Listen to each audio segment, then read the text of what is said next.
High সবাইকে, কেমন আছো তোমরা সবাই? আশা করি সবাই খুব ভালো আর সুস্থ আছো। আমিও ভালোই আছি। দিনটা ছিল 11ই জানুয়ারি আর রবিবার ছিল। তাড়াতাড়ি খাওয়া দাওয়া করে আমি যাচ্ছিলাম পৌষ মেলাতে। এটা যেন তিলোত্তমা গ্রুপ থেকে করা হয়, ভীষণ ভালো লাগে। লাস্ট ইয়ারও করেছিল, আমি লাস্ট ইয়ার যেতে পারি নাই, কারণ কি আমি নেপাল গেছিলাম লাস্ট ইয়ারে ওই সময়টা। তো এইবার যখন সুযোগ পেয়েছি হাতছাড়া করব কেন বলো। আর এই মেলাটা হয়েছিল আমাদেরই বাড়ির খুব কাছাকাছি, ডিব্রুগড় শান্তিপাড়া সেকেন্ড লাইনে, যেটা বাঁশবাড়িও বলে। আর এটা মেয়েদের জন্য খুব সুন্দর একটা প্ল্যাটফর্ম।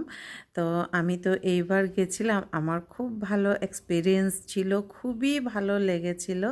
দেখো, পৌষ পার্বণ তিলোত্তমা গ্রুপের আর কি করা হয়েছিল, খুব ভালো এক্সপিরিয়েন্স ছিল। আমি প্রিয়ার স্টলে বসেছিলাম, সবার স্টলেই ঘুরেছিলাম। তো প্রত্যেকেই এখানে পিঠে পুলি, তারপর নারকেলের নাড়ু, তিলের লাড়ু, মালপোয়া অনেক কিছু বানিয়ে এনেছিল। তারপর লাইভ কাউন্টারও ছিল খাবার জিনিসের, হ্যান্ডমেড জুয়েলারি, তারপর আচার, প্রচুর জিনিস ছিল এখানে।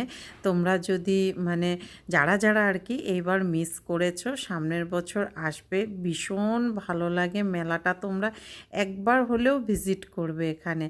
আমি জানি মেয়ে লোকদের সানডেতে অনেক কাজ থাকে, কিন্তু তারপরেও দেখো সেখান থেকেও সময় বের করতে হয়। আমাদের নিজের জন্য কিন্তু সময়টা বের করতে হয়, অল্প হলেও। তো ভীষণ ভালো লেগেছে এখানে এসে।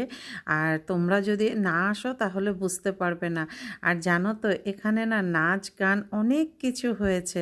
আর জানো তো এখানে আমার অনেক পুরনো বান্ধবী পম্পি দত্ত, তোমরা হয়তো অনেকেই চিনো। আর এই পৌষ মেলার অর্গানাইজারও ওরা। তো পম্পির সাথেও আমার এখানে অনেক দিন পর দেখা হয়ে গেছে, আর খুব ভালো লাগে। এই যে দেখো, পম্পিকে আমি একদম জড়িয়ে ধরেছি, আমার খুব ভালো বান্ধবী। ওর ছোট ছেলে আর আমার বড় ছেলে একসাথে প্লে স্কুলে পড়তো, তখন থেকে। ওরা তো আর এখন দুইজনকে চেনে না, কিন্তু আমরা কিন্তু আমাদের ফ্রেন্ডশিপটা এখনও রেখেছি।